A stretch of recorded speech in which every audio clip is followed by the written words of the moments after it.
guys, welcome back. This is me Aprajita Chaudhary. And yes, if you are new to the channel then please do subscribe. तो मैंने 11th और 12th Elon Kota से किया है. मैंने मेरा ड्रॉप ईयर PW के ऑनलाइन प्रोग्राम से किया है. I am just here to share my experience of NEET 2025. I know what you guys are going through right now. Every NEET aspirant क्या महसूस हो रहा है. We all know that. जिसने एग्ज़ाम दिया है बस उसी को पता है ये बात.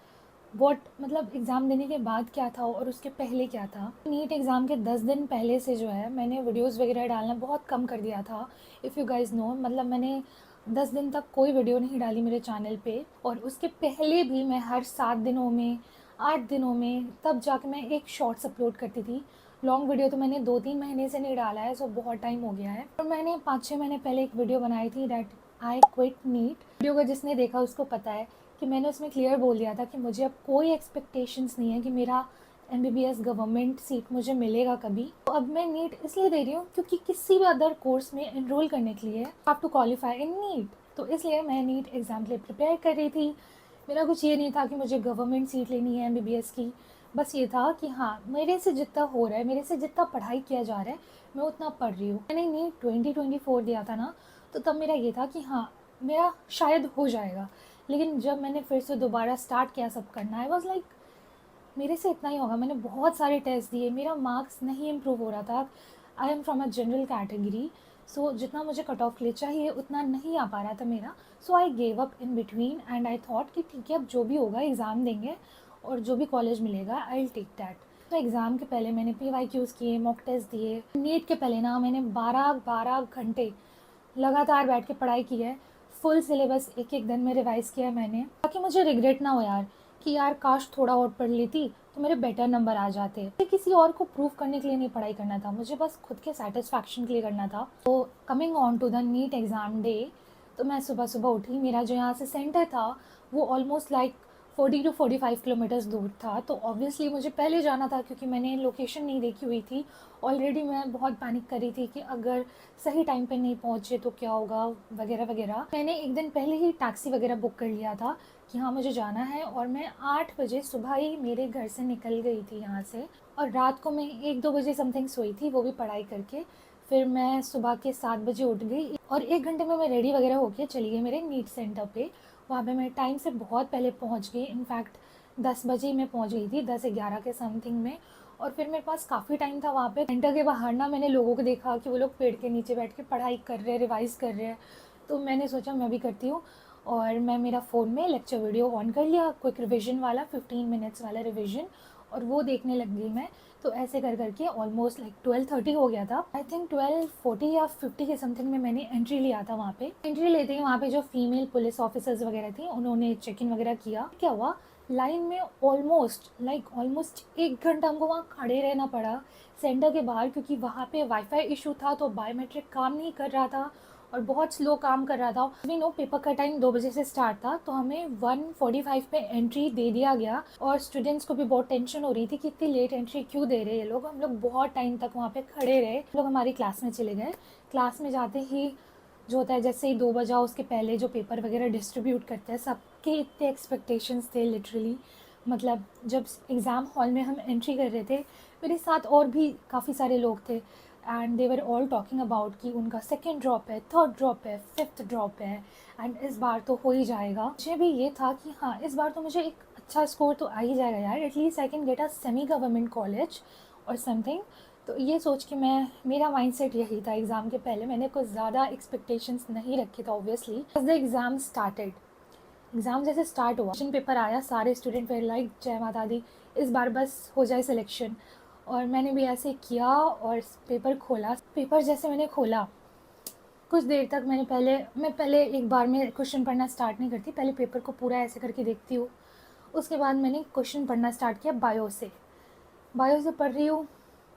तो मुझे थोड़ा थोड़ा टेंशन होना स्टार्ट हुआ. फिर मैंने फ़िज़िक्स खोला, केमिस्ट्री खोला एंड देन मेरा क्वेश्चन पढ़ने में 10 मिनट गया कि ये क्वेश्चंस मुझे आते भी हैं या नहीं, और ये क्वेश्चंस आए कहाँ से हैं भाई.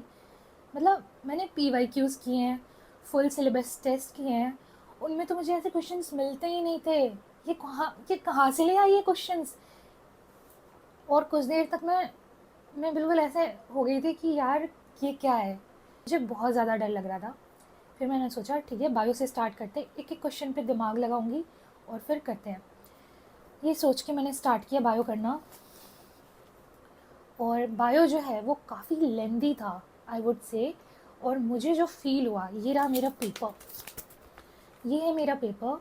और मुझे जो इसमें फील हुआ वो ये था कि जो जो मैंने पढ़ा और जो लोग बोलते हैं कि हाँ यहाँ से तो आएगा ही सवाल, यहाँ से तो पक्का है आना, द टीचर्स जो टीचर्स बता रहे थे उसमें तो आया ही नहीं यार। मतलब ऐसा क्वेश्चन पेपर था ये, I could not say anything. Like statement wise था और स्टेटमेंट में भी मेरा बहुत दिमाग ख़राब हुआ करने में। मुझे तो लगा था यहाँ से क्वेश्चन आएगा, बट यहाँ से तो एक क्वेश्चन आ रहा है या फिर क्वेश्चन ही नहीं है इस चैप्टर से।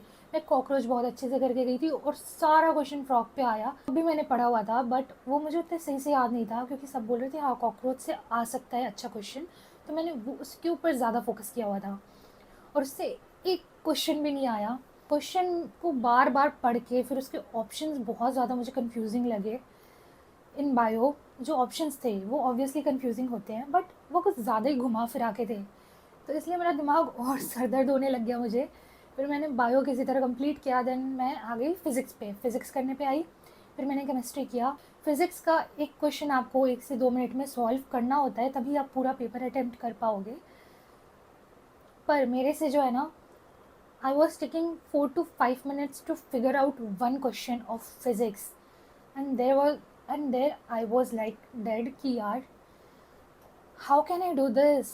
I can't। मतलब मेरे में उतनी ताकत ही नहीं है। मुझे बहुत ज़्यादा पैनिक हो रहा था कि मेरे से नहीं होगा। मैं एक क्वेश्चन पे 4-5 मिनट लगा रही हूँ, बैठी हुई हूँ और सोच रही हूँ कि ये होगा, ये ऑप्शंस वगैरह छाट रही हूँ उसके, तो मेरे से पूरा पेपर तो कंप्लीट ही नहीं हो पाएगा। पहले तो मुझे ये लगा। फिर भी मैंने फ़िज़िक्स करना स्टार्ट किया। फ़िज़िक्स के मैंने 20 समथिंग क्वेश्चन अटैम्प्ट किए और केमिस्ट्री में भी मैंने 20 समथिंग अटैम्प्ट किए हैं। एंड बायो में मैंने 60 क्वेश्चन किए हैं। बायो में मैंने ट्राई किया कि मैं सारा अटैम्प्ट करूँ, पर मुझे बहुत सारा उसमें से नहीं आ रहा था, मैंने उसको छोड़ दिया ताकि माइनस मार्किंग ना हो। ये पीछे वाले थे, मुझे पता नहीं था कौन है नहीं है।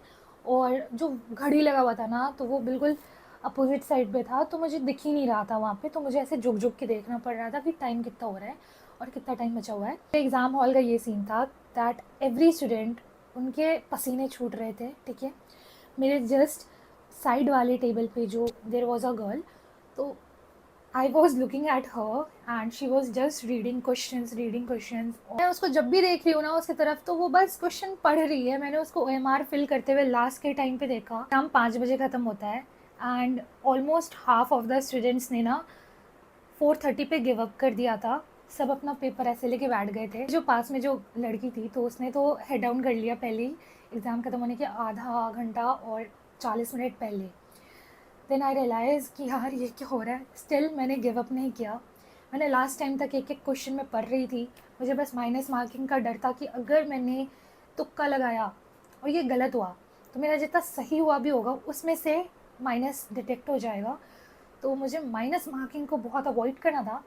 बट मुझे लग रहा था कि मेरा तो माइनस मार्किंग इस बार होगा, अच्छे से होगा, पिछली बार से ज़्यादा होगा।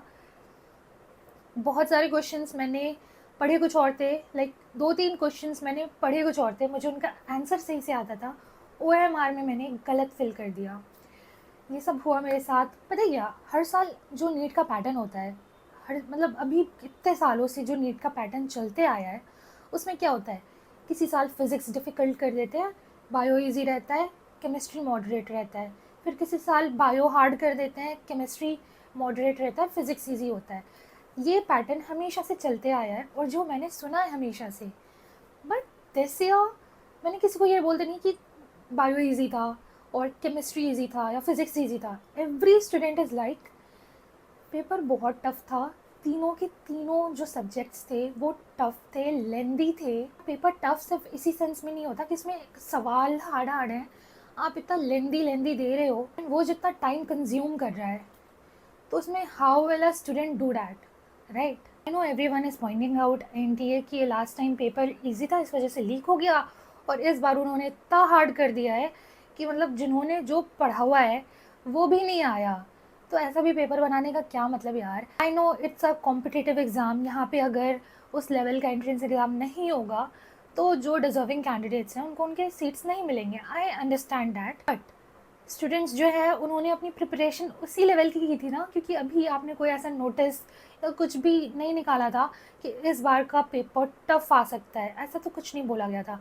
अगर ऐसा कोई नोटिस आता तो मे बी जो स्टूडेंट्स पढ़ाई कर रहे थे उन्होंने ऑलरेडी पूरा सिलेबस पढ़ा हुआ है, उनको बस और ज़्यादा हार्ड लेवल के क्वेश्चन सॉल्व करने थे। देने के बाद जब मैं वहाँ से निकली, लड़कियाँ रो रही थी यार, और इवन मैं इतनी ज़्यादा नम थी कि मुझे कोई रोने वाला मिलता अगर तो मैं रो देती कि ऐसा कैसे हो सकता है कि एटलीस्ट मैंने जितना एक्सपेक्ट किया था मुझे उससे हाफ आ रहा है। लिटरली ऐसे कैसे हो सकता है यार।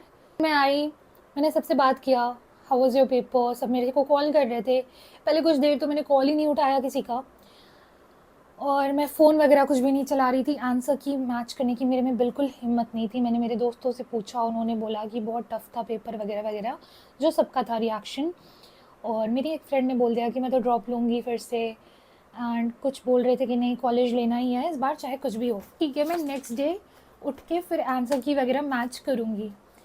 एंड जब मैंने मेरा आंसर की मैच किया है, इसमें 4-5 ऐसे क्वेश्चंस हैं जो मैंने लास्ट मिनट पे अटेम्प्ट किए थे जब पेपर लेने का टाइम आ गया था, तो उसका मैं इसमें मार्क करना भूल गई और अभी मुझे उसके याद नहीं आ रहे सही से, तो उसके मैंने काउंट नहीं कर सकती कि उसमें मेरा माइनस जाएगा या प्लस होगा, आई डोंट नो डैट।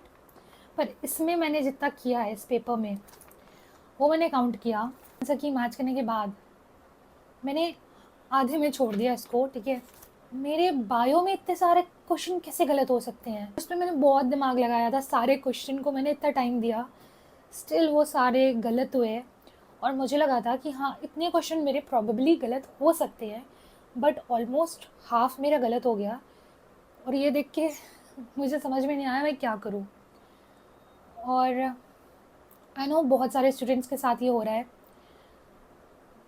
बाद में काफ़ी लोग ट्रोल भी करते हैं कि क्या हुआ, तुम तो इतना पढ़ाई करती थी ना, तुम तो स्टडी व्लॉग्स बनाती थी ना, फिर तुम्हारा सिलेक्शन क्यों नहीं हो रहा, और वगैरह वगैरह। आई वॉज़ वेरी क्लियर कि मुझे क्या करना है आगे और मुझे क्या बनना है। मैंने अगले 10 साल में खुद को कहाँ देखा है। I was very clear regarding that. मुझे मेरी डिग्री चाहिए, I want to become a doctor. ठीक है, एंड ये था मेरा हमेशा से, एंड ये मेरा अभी भी है। बट ये नीट के लिए ड्रॉप लेना अब it's not worth it. I feel bad for the aspirants who are preparing for NEET 2026, because जब मैं 11th-12th में थी तब अगर ऐसा पैनिक क्रिएट होता कि पेपर इस लेवल का डिफ़िकल्ट आया है तो हमारी क्या हालत होती। इवन टीचर्स को भी ये आइडिया नहीं था कि पेपर इस लेवल का डिफ़िकल्ट ये लोग बना सकते हैं। लिटरली नो वर्ड्स टू से। मैं खुद 2 दिनों बाद सदमे से बाहर आई हूँ। मेरा था क्लियर कि मुझे क्या करना है, but now I am like what will I do now. पहले तो I am waiting for NEET का result and I am not taking a drop, I just want to clear that. मैं ड्रॉप इस बार नहीं लेने वाली। मेरा मेंटल हेल्थ, मेरी लाइफ वेस्ट नहीं करनी है नीट के ऊपर। इस टाइम एटलीस्ट एग्ज़ाम देने के बाद आई वॉज लाइक हाँ ठीक है, पेपर ऐसा आता है तो मैं अगर मेहनत करूँगी तो मे भी मेरा हो सकता है। But now I am like leave, just leave, have a good life. And ये कॉम्पिटिटिव एग्ज़ाम ना इट रियली सक्स यू। तो एक एस्पिरेंट बहुत ज़्यादा मेंटली एग्जॉस्टेड हो जाता है। मतलब जब आप किसी कॉम्पिटिटिव एग्ज़ाम के लिए तैयारी करते हो you have to sacrifice a lot of things.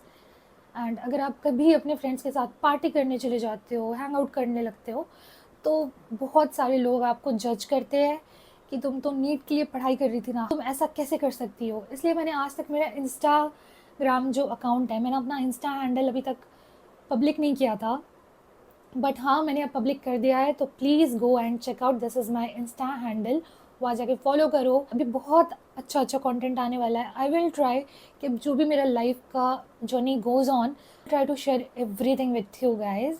पता है कि तुम बहुत डिप्रेशन में हो, तुम्हें लग रहा होगा ये क्या हो गया, मेरा इस बार भी क्यों नहीं हो पा रहा, अब मैं मेरे मम्मी पापा को क्या बोलूँगा। So please calm down, you are not the only one.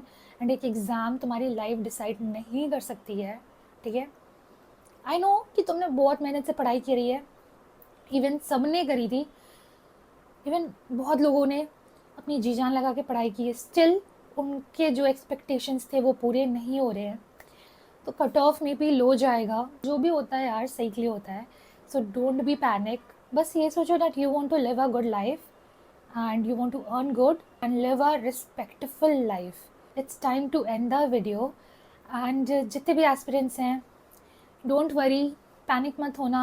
कोई गलत स्टेप प्लीज़ सोचना भी मत इसके बारे में। जस्ट एक एग्ज़ाम को लेके प्लीज़ डोंट थिंक, जो भी होगा ना will manage, will handle the situation.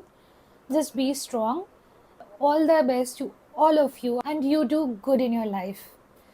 And now we'll meet in the next video, guys. Please go and follow my Instagram handle. Also subscribe to my YouTube channel. मिलते हैं next video में, तब तक के लिए bye bye, take care, love you guys.